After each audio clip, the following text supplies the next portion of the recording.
प्रमुख बिंदु कहूँगा जो हमारा देश अचीव करना चाहता है।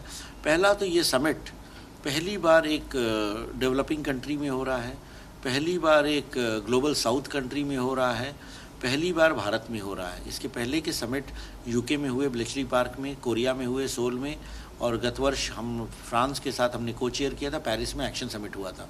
तो जब ग्लोबल साउथ में हो रहा है तो हमारा एक बहुत बड़ा बिंदु है कि एआई न सिर्फ कुछ कंपनियों और कुछ देशों के बीच मध्य होकर रह जाए, एआई को डेमोक्रेटाइज करना चाहिए, एआई को हर देश को उपलब्ध होना चाहिए, और जब एआई का डेवलपमेंट डिप्लॉयमेंट हो उसमें हर देश के लोगों की भागीदारी होनी चाहिए।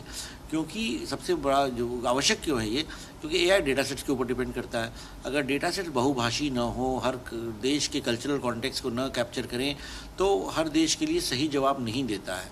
तो ये डेमोक्रेटाइजिंग एआई और ग्लोबल साउथ की वॉइस को एआई के जो इकोसिस्टम है, एआई का जो विश्व पटल है, उसके समक्ष रखने के लिए का एक बहुत बड़ा हमारा उद्देश्य है। और ग्लोबल साउथ के जो देश हैं वो भारत को बहुत बड़ी अपेक्षा से देखते हैं।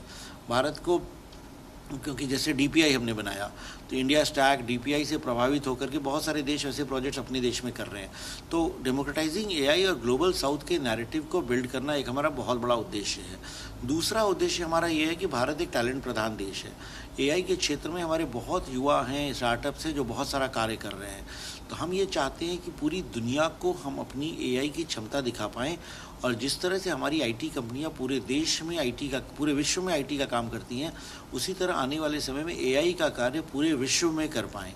तो इस दिशा में भी भारत को as a talent capital of AI, as a AI use case capital, और एक ऐसा देश जहाँ पे एआई आउटसोर्सिंग का कभी भी कोई देश या कोई कंपनी कोई भी कार्य सोचे तो भारत के बारे में सोचे। तो इससे भारत के जो स्टार्टअप्स हैं, भारत की जो आईटी इंडस्ट्री है, इसको बहुत लाभ मिलेगा।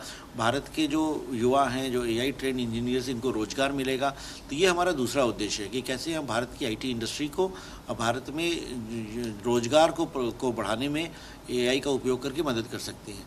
तीसरा जो हमारा महत्वपूर्ण उद्देश्य है कि बहुत सारे हमारे जो टैलेंटेड युवा हैं वो विदेशों में चले जाते हैं, दूसरे देशों में चले जाते हैं, और वहाँ पे जाते इसलिए कि वहाँ जब वो स्टार्टअप करते हैं उनको निवेश अच्छा मिल जाता है।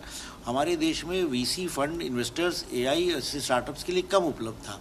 तो चूँकि सरकार की पॉलिसी है, कल ही हमने deep tech fund of funds का कैबिनेट ने निर्णय लिया, और फिर हमने क्या नाम है आरडीआई फंड किया है।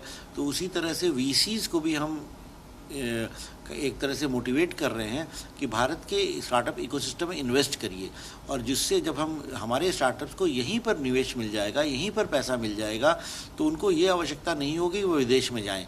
और जब हमारे बच्चे, हमारे जो यूथ हैं, हमारे जो टैलेंटेड इंजीनियर्स हैं, हमारी जो कंपनियां हैं, जब यहाँ पे निवेश मिलने से कार्य करेंगी तो हमारे देश में आईपी बनेगा, और आईपी बनने से हम लोग टेक्नोलॉजिकली एक आगे वाले देश में गिने जाएंगे।